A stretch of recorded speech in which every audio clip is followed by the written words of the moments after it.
McLean because the temperature is a little bit warmer. Supposed to get snow today, which honestly I'm happy about because my kids are really excited every day. They say, "Is it going to snow today?" Nope. You know what? I'm typically not a snow person, but I have to say I'm excited for the snow this weekend as well for my little guy.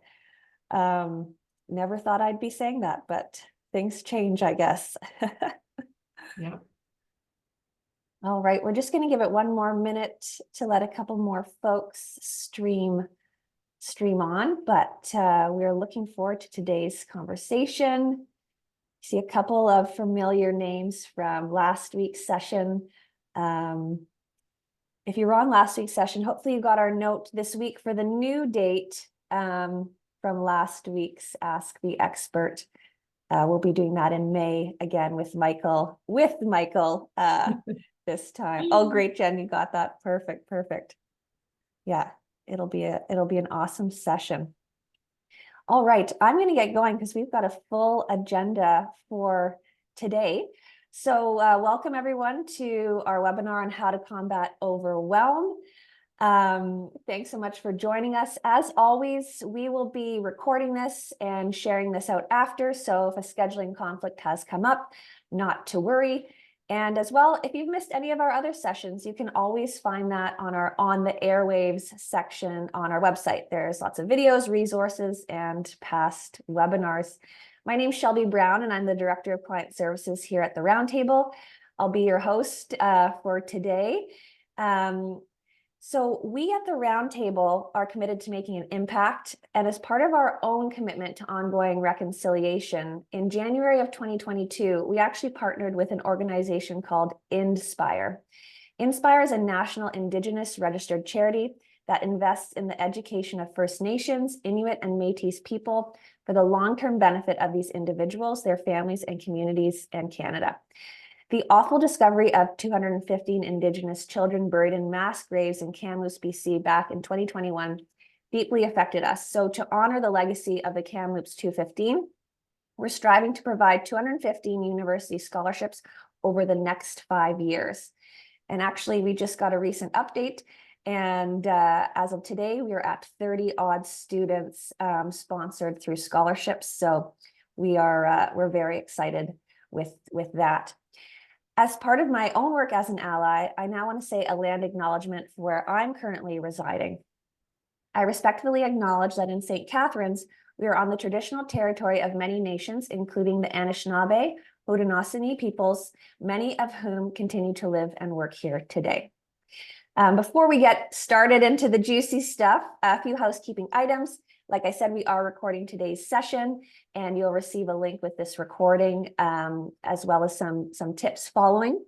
And we really want to hear from you. We'll always leave the chat open. I'll be monitoring that throughout the session, so don't be shy to put your thoughts in there. We love when we have an interactive group.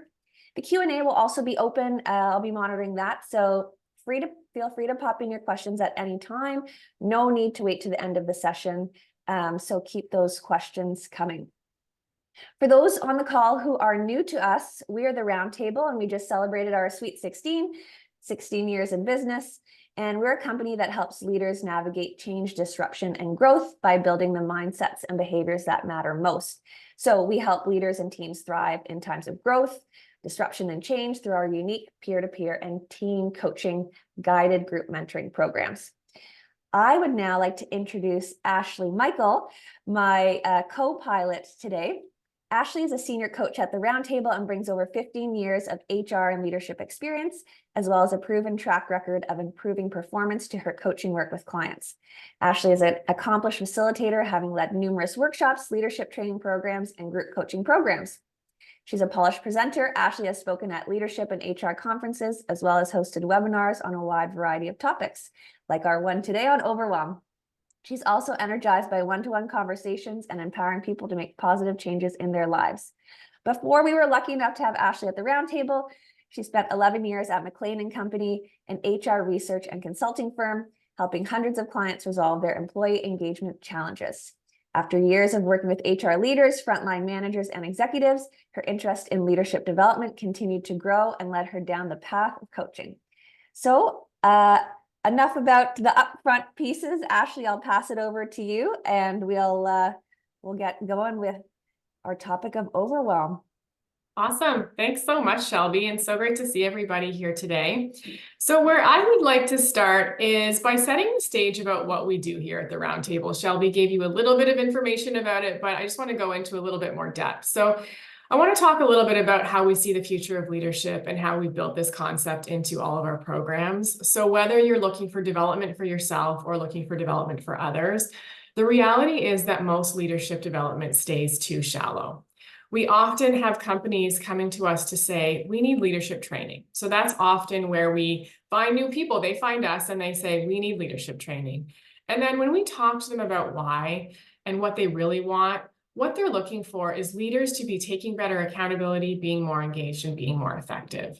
Training is great for first-time leaders, but for more senior leaders, it needs to go deeper. And we know that what organizations are actually wanting is to build exceptional leaders, exceptional performance, and exceptional culture. So when combined, what we want for results-driven leaders is to unleash a collective impact for their organization.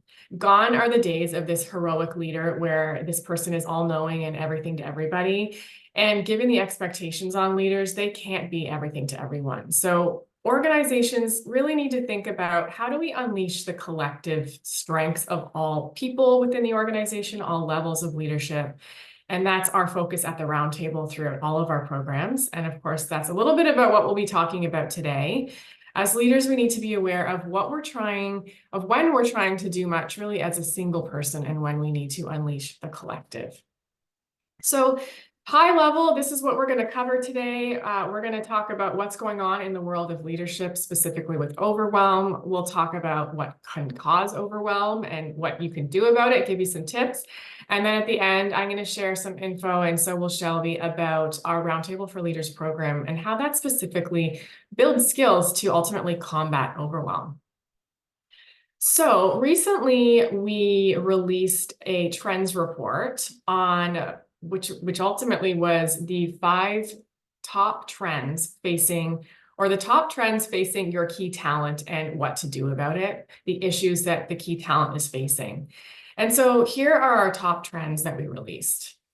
First one is, I'm afraid to demand too much of my team.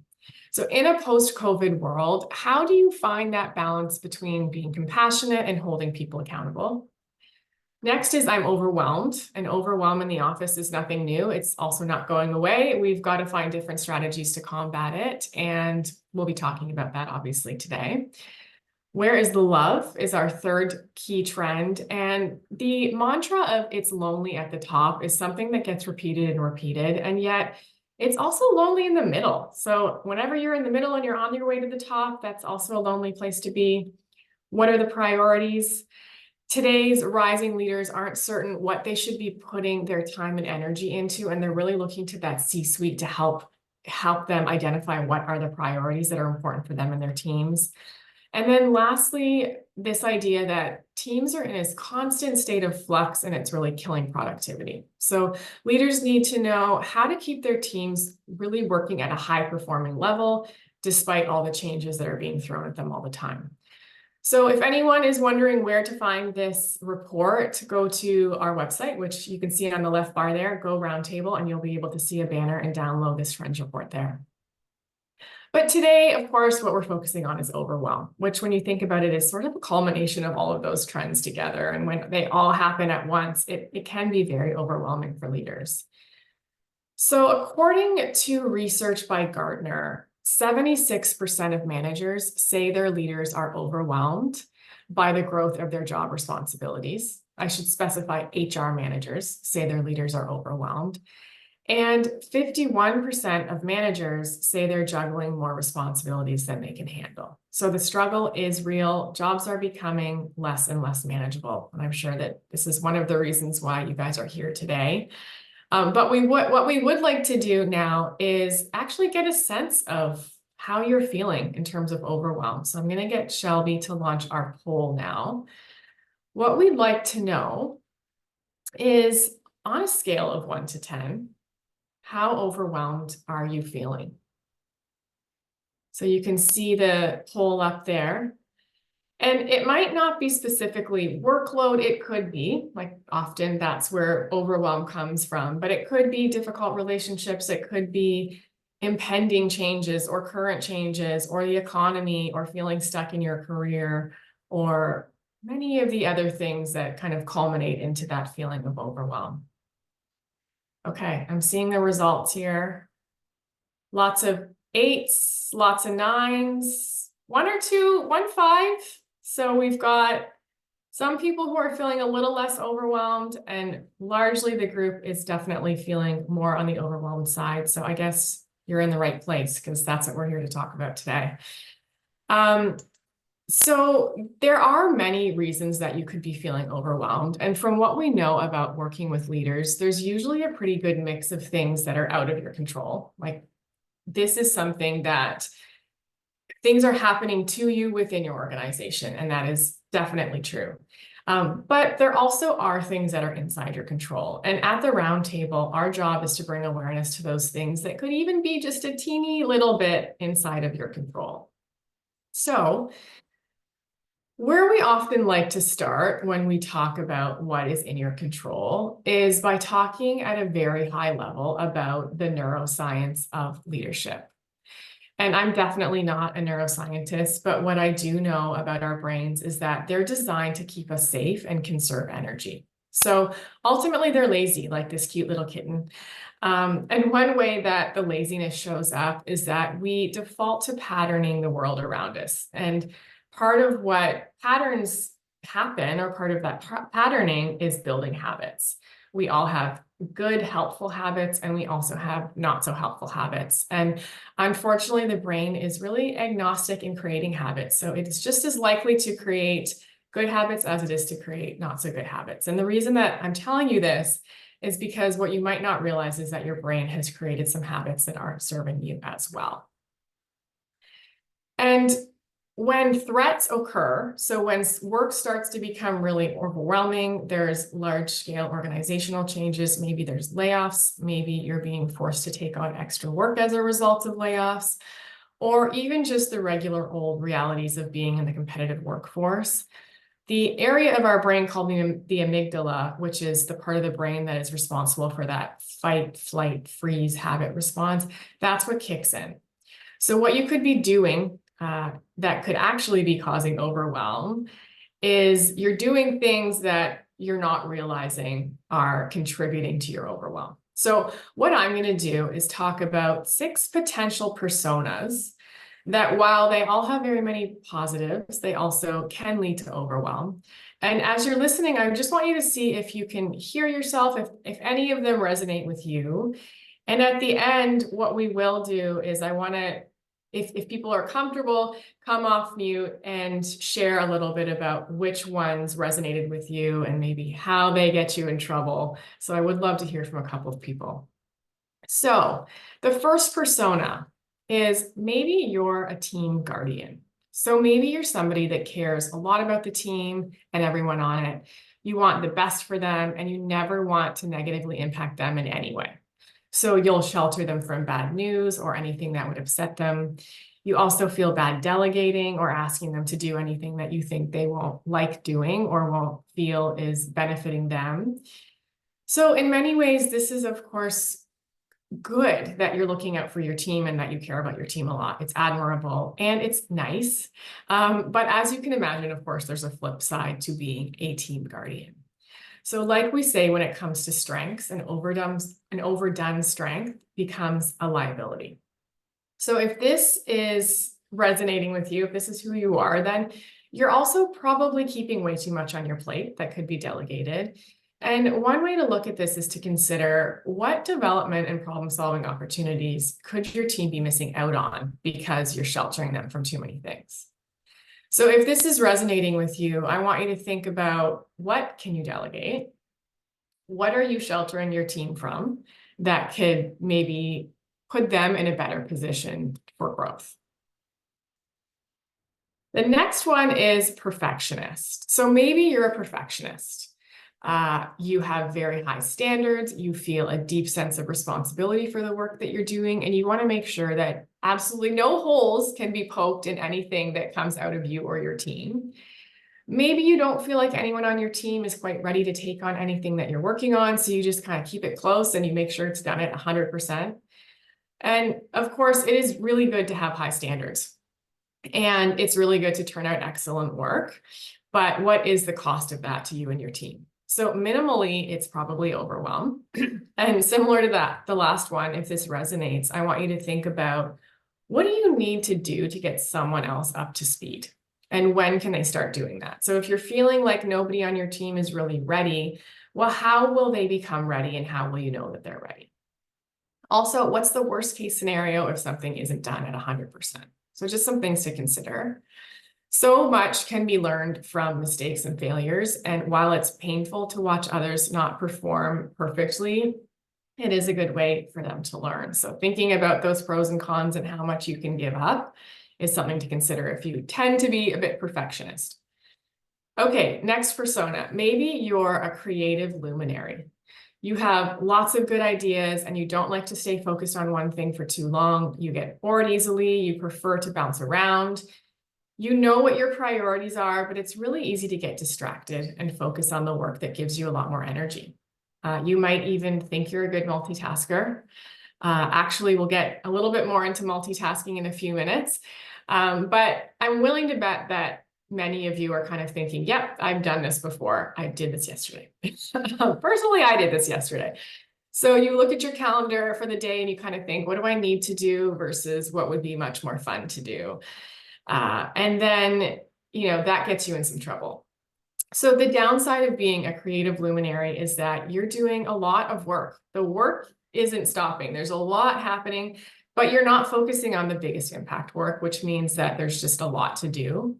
And that big impact stuff isn't going away. This is what's pushing along your main priorities. But it may be that the smaller impact stuff could be deferred to another time or could be delegated. And I'm definitely not suggesting that you would stop doing work that you love. That's really important. It's actually part of our position on strengths, which is identifying what are you good at and what are you getting energy from and what do you love doing and how can you do more of that. But it is about thinking about what is the most critical work, critical high impact, and most urgent work that you're doing. So it does require ruthless prioritization. So each week, it's a matter of looking at your calendar and deciding, what do I absolutely have to do this week that moves this critical and important work forward? That's your priority, and that's where you're going to dedicate time.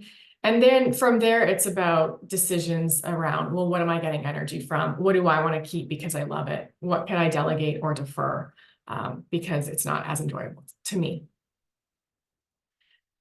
The next one is maybe you're a yes person. So you like to be optimistic and helpful no matter what comes at you, regardless of what's already on your plate, you say yes. And this is a great person to work with. Everyone loves this person. They're so helpful, they're positive. But when this habit leads to overwhelm, it's no longer working for you. And you might see people on your team that do this as well. So building on the point of ruthlessly prioritizing from the last slide, it becomes really hard to prioritize when new things are constantly being added to your plate. Like, how do you possibly prioritize? It gets really difficult. So if this resonates with you, I want you to think about, if you're saying yes to this, what are you saying no to? And you're unlikely to be saying no outright. But you're saying no by maybe missing deadlines or delaying other priorities. And at some point, it won't be possible to deliver on everything. Something that we talk about in our programs is that behavior is the combination of what you're doing and what you're saying. And so with this one, it's really important to actually practice the words that you'll be saying when you're not saying yes. And you'll notice that I didn't say that you're saying no. When you're a yes person, it's hard to say no, but starting with some baby steps of not necessarily saying yes or no is a good place to start. So as an example, just in terms of the words that you would say, let me look at my schedule and get back to you. Let me check with my team and see what works with everything else that we have on the go. And then once you practice that and got a little bit more comfortable with that kind of delayed message, then you can start to say things like, we have too much on the go right now, and we're not going to be able to do that, but let's chat about it in a month. So there's still ways that you can feel like it's a bit of a yes, but you're prioritizing your time and your team's time. Next up is you're an autonomy architect. So you don't want to waste time giving every little detail to everyone above and below you. They're adults, they can be trusted to figure out what to do and how to do it. And you really want people to feel empowered, and you want them to be able to approach it however they want. So you communicate more on a need-to-know basis, and your approach is less is more. So from an empowerment and autonomy perspective, this is great. But of course, when it's overdone, the liability is that you're causing confusion about what's expected and by when. And that can lead to misunderstandings, rework, and maybe even you as the leader having to jump in at the last minute to kind of save the day, which of course leads to overwhelm. So if this is resonating with you, I want you to think about, what could I clarify to reduce confusion and rework? Is there anything that possibly people could be unclear about? Or how do I make sure that people are really clear? Okay, our last persona is self-reliant trailblazer. So maybe you're somebody who loves a good challenge. You like to figure stuff out on your own. You don't like to ask for help. You get a lot of energy from solving puzzles. So this is something that's widely rewarded in individual contributors. So if you think about, I think about the beginning of my career, I can remember that people that were fresh out of school didn't have the answer, and they would immediately come with, I don't know what to do. What should I do? And so something that I was coaching them on all the time was, hey, we need you to figure it out, or at least try to figure it out. So go be resourceful, attempt to find the answer. If you can't find the answer, at least come to me with a couple of thoughts. So this is something that is really rewarded earlier in your career, but of course, in a much more senior role, if you're over-indexing on this, you could be wasting a lot of time doing work that you don't need to be doing. You could be enrolling the help of other people and saving a lot of time. So if this is resonating with you, I want you to think about, what could you be asking for help on? And maybe it leads to delegating, and maybe you just need to stop spinning your wheels on something to move forward. So those are our 6 personas. And now I want you to think about yourself. And I want you to think about, did any of these resonate with you? Do you see yourself in any of them? Is there something else that is still within your control that's maybe causing some overwhelm? So if there was something else that I didn't capture, would love to see it in the chat. I'm just going to pull my chat over here to make sure that I can read it. I see some comments in the chat about, yes, this resonates with me. So if there are any others that weren't captured, would love to hear it. But with these ones that I've put forward, I just want you to think for a second about, which one do you think resonates the most with you? What is it that gets you in trouble? How does it get you in trouble? And then what's one thing that you could do to reduce your overwhelm? And if anyone feels comfortable actually coming off mute and sharing, I'd love to hear from a few people. Otherwise, happy for you to throw it in the chat and we can comment on it. And while you're thinking about it, I can share that for me, I'm a yes person. So I want to be helpful, I want to be a team player, and I want to be adding value. So when I was in my last job, I would find myself saying yes to pretty much everything that came to me. And I was also a bit of a team guardian. I wanted to shelter my team from stuff. So I would try to do it all myself. Over time, obviously, this isn't sustainable. So what I started to do was I started to ask a lot more questions before saying yes. So I would really understand, what exactly am I getting myself into? So if it was kind of like a easy deadline driven thing, like, hey, can you do this? My first question would be, great, when do you need that by?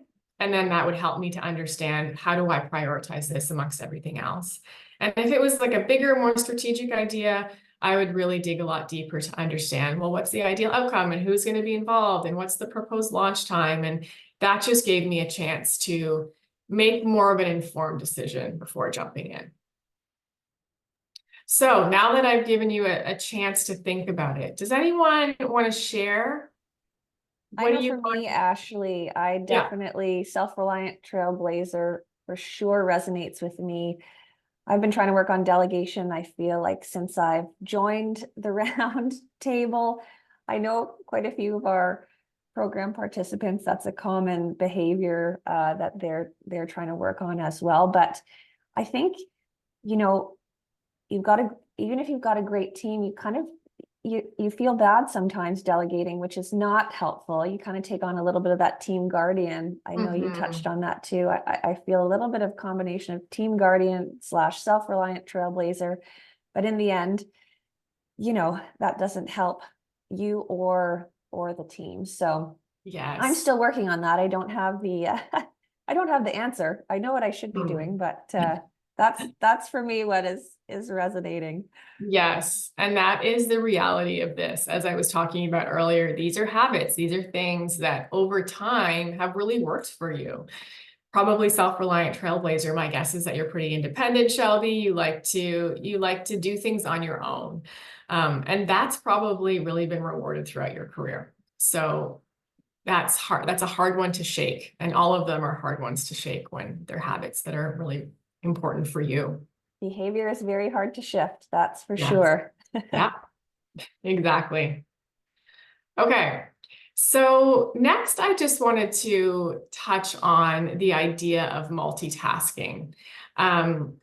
So multitasking is something that probably many of us have seen as a positive, what's the word? Like something that you're looking for in a job posting. So if you think especially about maybe lower roles, if you think about yourself as posting roles, I bet you've put must be good at multitasking in it, or minimally, you've probably seen many job descriptions or job postings that are asking for someone who is good at multitasking. And this is very common. There's this idea that I am able to multitask well, I'm able to jump back and forth between different tasks.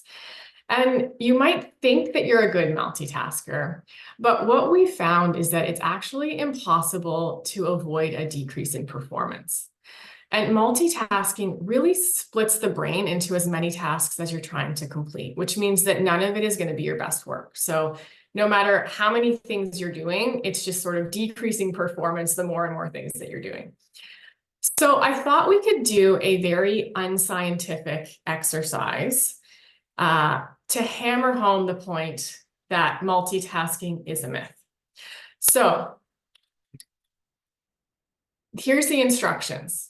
When I say go, what I'd like you to do is on your phones, bring up your timer app or your stopwatch more specifically, and time yourself writing on a piece of paper, multitasking is a myth, and then write the numbers 1 to 20 in the sequence below. So everyone clear on this? You're going to write on a piece of paper, go back to old school. Multitasking is a myth. You're going to write the numbers 1 to 20 in a sequence below. You're going to start your timer when I say go, and you're going to time how long it takes you to do this. When you're done, just note your time and let me know in the chat that you're done. Okay? Everyone good? Anyone have any questions? Okay. I can't hear anybody or see anybody, so I'm gonna just assume that everyone's on board. All right, so go.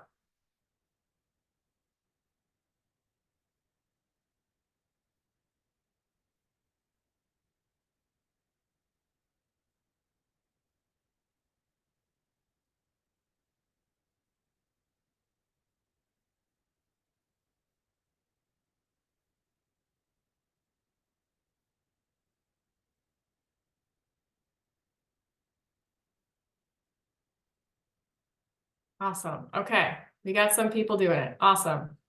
Okay, perfect. So next step is round 2. So now what you're going to do when I say go is you're going to alternate writing one letter and one number. So for example, you're going to write, let me put the instructions up. You're going to write M1, U2, L3, etc. So it's going to be the same as last time where you're going to set your stopwatch. You're going to start the activity, note your time, and then put done whenever you finished it. Everyone good? I'll give a second to see if anyone has questions.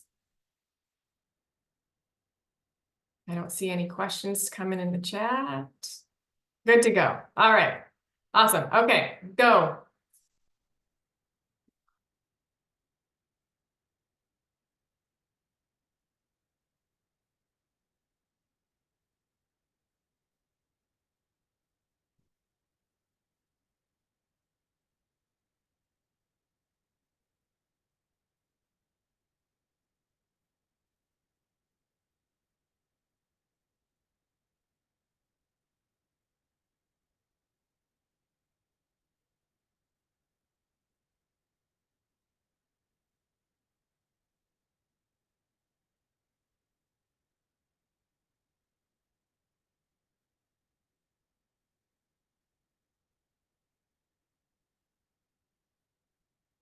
Okay.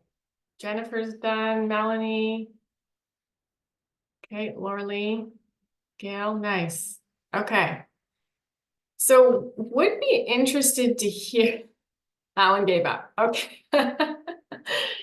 Um, this is, as I said, very unscientific, but sort of a fun activity just to demonstrate how hard it is for your brain to do that switch tasking between it.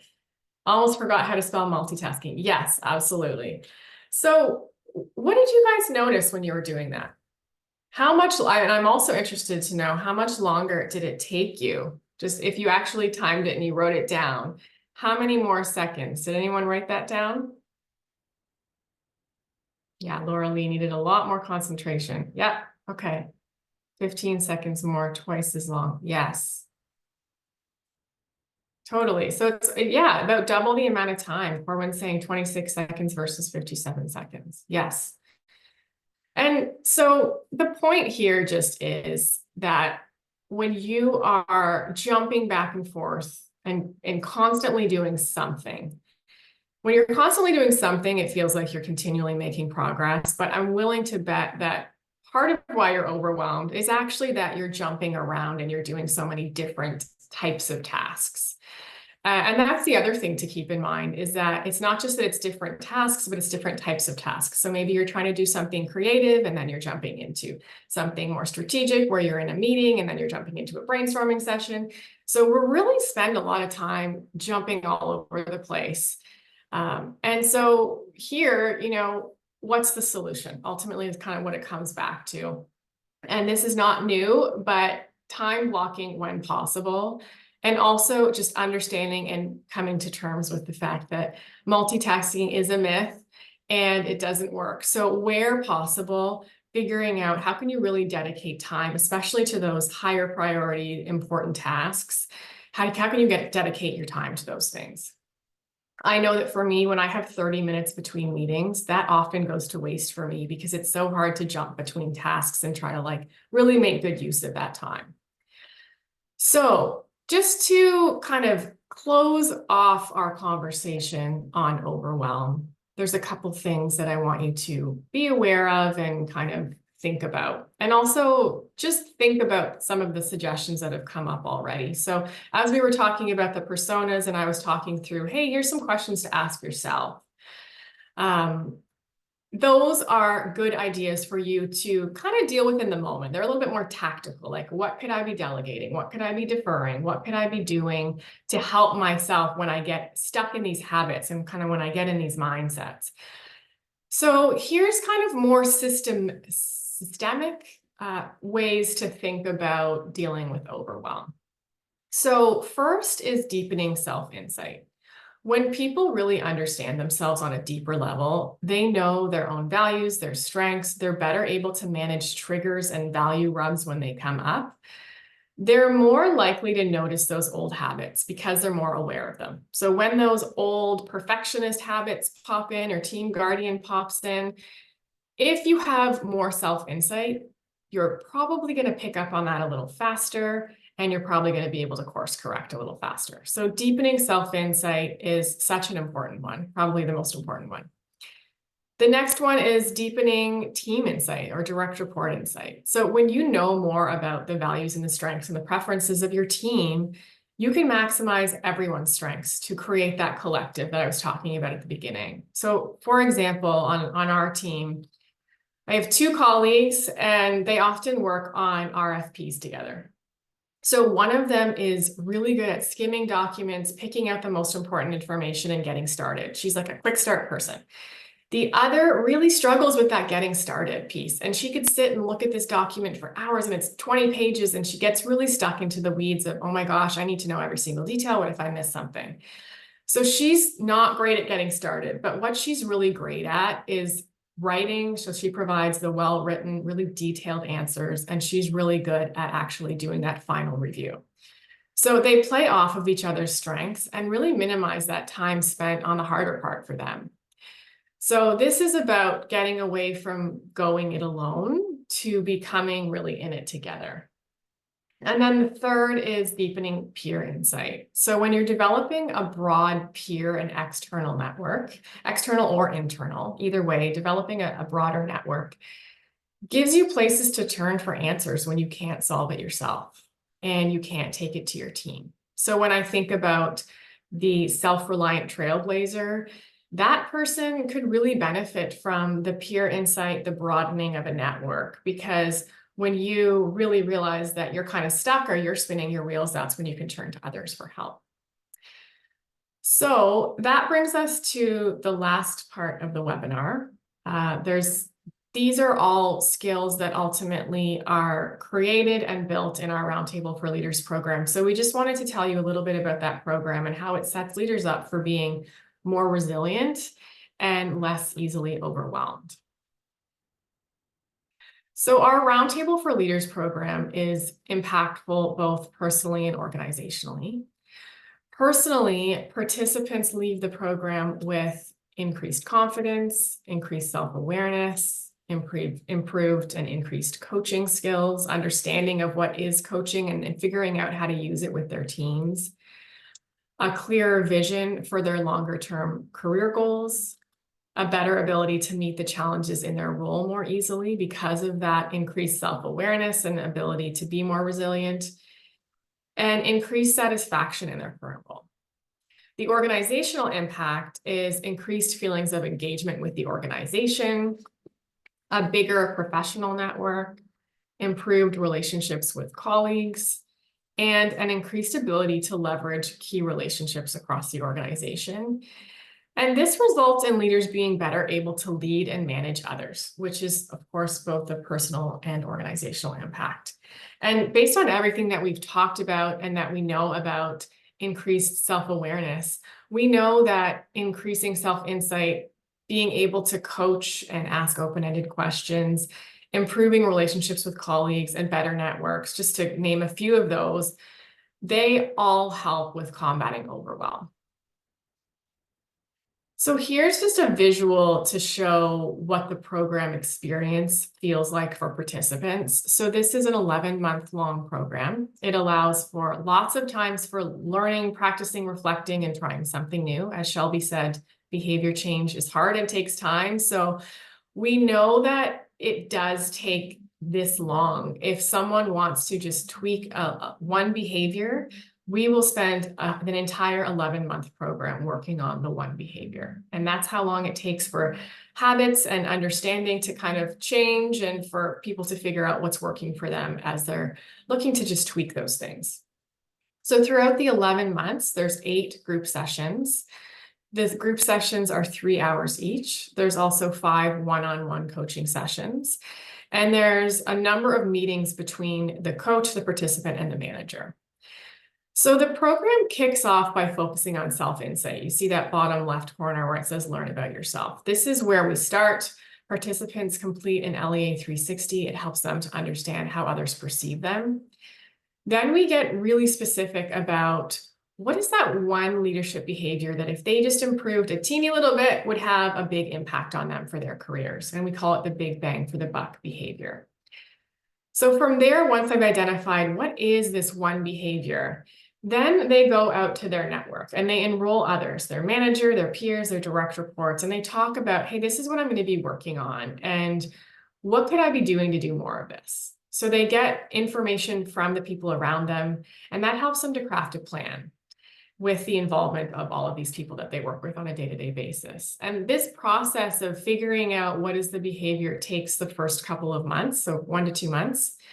And this is where they start to really look inward and identify, what is it that I'm doing that isn't serving me all that well? So for example, is it not delegating? Is it not communicating clearly? Is it trying to do everything independently? And then throughout months 3 to 9, which is that blue circle, participants are simultaneously working that personal behavioral goal. They're also attending the group sessions and the one-to-one coaching. The group sessions are on different topics, including values, strengths, leadership, brand. Those are just a few. We do have electives in there as well. So we allow some flexibility in the program depending on the group. We will add different topics based on kind of what the group is challenged with. And participants continue to deepen their self-insight throughout those sessions. So of course, they're working on their goal. They're also bringing in, well, what are my values and what are my strengths and how does this relate to me and my goal and how I'm going to be moving that forward. The sessions are really interactive with reflections and activities. And what we often hear about cohorts is that network and that learning from each other is really the most important part. We also build into all of our sessions peer coaching. So they get to coach each other and learn how to do that. So part of these group sessions includes a how can I take this to my team component as well, which really helps to deepen the team insight. And of course, the peer insight piece that I was mentioning is sort of automatically happening because they're in a program with 8 people across different organizations, but at the same level. So what often happens is at the end of programs, groups will continue to meet, they'll continue to stay together in some way, shape, or form, or they'll continue to just have like a WhatsApp channel and they'll be able to talk through that. Then after that, the last couple of months is about the momentum. So in months 10 and 11, participants are evaluating how did it go and what did I get from this and what are my successes and how can I make sure that I continue this as I move forward and I'm no longer in the program anymore. So that's sort of the experience for the participants. The sessions are 6 weeks apart, and that allows for the reflection, a little bit of work in between sessions, and also practicing what's been learned. There's 3 manager check-ins to keep managers totally in the loop about what the leader's working on. Managers are also given a series of tools and one-to-one discussion guides to help them to understand, well, what is the participant working on and what are they talking about? And it gives them like actual questions of, hey, here's how you have a conversation with your participant on this. We assign learning partners to keep the momentum and build relationships. And then participants also get access to Roundtable Academy, which gives lots of information and all of our core coaching clinics and just so much material that they can then look to after the fact. So that's sort of our high level experience of what the program is. It is a multi-award winning program. Last year in 2023, we won 2 awards for it. The Brandon Hall Gold Award for Best Advance in Leadership Development in partnership with our client CAA, and an International Coaching Federation or ICF Prism Award in partnership with another client, PepsiCo Foods Canada, for the huge success that they've had running Roundtable for Leaders since 2011. So as you can see, we deliver this across many different organizations and industries. We do it in-house. We also do it in a public session, which is sort of what we're here to talk a little bit about with you today. So what I'm going to do now is I'm going to pass it over to Shelby to talk about our upcoming cohorts and close us off in the session. All right, thanks. Thanks, Ashley. I will just say too, Glyne and Leah from our team are currently down in Palm Beach, accepting that Brandon Hall Award that was won in partnership with CAA. And yes, Jen, woohoo! That was very, very exciting. So I'm excited to see pictures from that celebration, which was just last night. So we actually have a couple of spots left, only 2 spots left for our next Roundtable for Leaders program that's launching in April. So this group is going to be a director/VP level group. As Ashley said, there's only 8 seats per program, and this will be a public cohort. So each participant will come from a different organization. The positions will be cross-functional. So if you yourself are interested or know someone who would be a great fit for the program, you can let us know, let them know, let us know if you need some more information. We'll be happy to send that along because we'll be starting the onboarding process for that actually in the next couple of weeks. And if there's someone who's a senior manager or new director level, our next session will be in the fall. So we do only run this 2 times a year. Spots are limited, and it's a fabulous program. All right, we'll go to the next slide here. My computer's really slow with the moving forward. Sorry about that, Shelby. Yeah, no worries, no worries. So who's an ideal participant? This program isn't for everyone. It is for a high potential, eager employees, someone who's perhaps ready to take on more in their role or move up to the next position, is keen to understand how they're perceived and is willing to sort of work on that behavior change. Believes in investing themselves, is going to be willing to invest the time and energy necessary, enjoys sharing their expertise and experience with others, and then is keen to get actions, get going quickly to accelerate their leadership impact. So we're looking for those wonderful high potential leaders like Jen here, who joined us in the program a few years ago and has still been an active alumni in our network. Here's just a few more logistical details. So as Ashley mentioned, there's a lot of components to the program.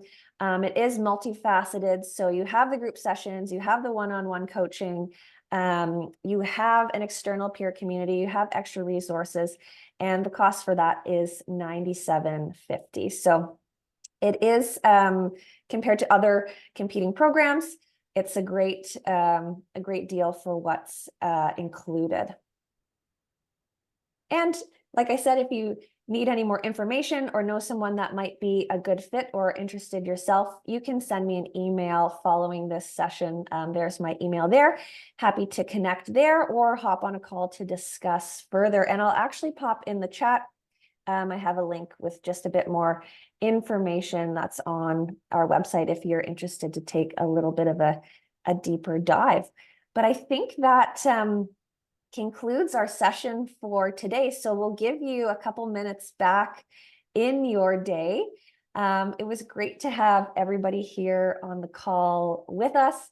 Great to see some familiar names, some new names, and we hope to see you in our upcoming session soon, and maybe hope to see some of you in our next program. A couple quick public service announcements for anyone that is an alumni on this call.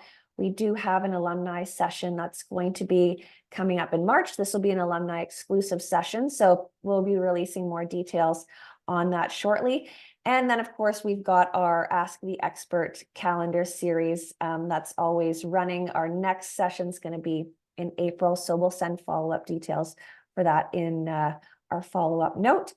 And everything can always be found on our website, as I mentioned earlier, under events, or then on the airwaves if you want to watch any replays. And with that, I think we'll let everyone go and get back on with their day. So I hope everyone has a great